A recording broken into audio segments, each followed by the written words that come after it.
বাংলাদেশের 90% মুসলমানের ভেতরে মুসলমানের কোনো চরিত্র আছে?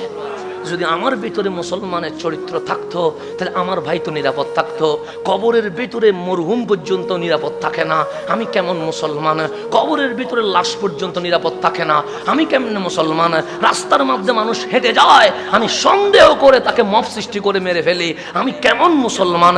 আমার হাতে এই মানুষের রক্ত রঞ্জিত হয়, আর আমার নবী রক্ত রঞ্জিত করতে আসে নাই, এই পৃথিবীতে ইনসাফ কায়েম করতে এসেছেন। আজকে আমার জন্য আমার সুবিধায় আমি ইসলামকে কি করি? পরিবর্তন করে এখানে গেলে ইসলামকে আমি এভাবে করে বানাই, ওখানে গেলে ইসলামকে আমি ওইভাবে করে বানাই। আর হামেশা আমি ইসলামকে আমার জন্য ইউজ করে, আমার পক্ষে থাকলে বেস্ট মুসলিম, আমার বিপক্ষে গেলেই আমি বলি সে কিসের মুসলমান, সে তো প্রতারক, সে তো ভণ্ড, সে তো হইতেই পারে না। আমরা নিজের দলে ঠিক থাকলে বলি মুসলমান, আর আমার দল না করলে বলি অমুসলিম।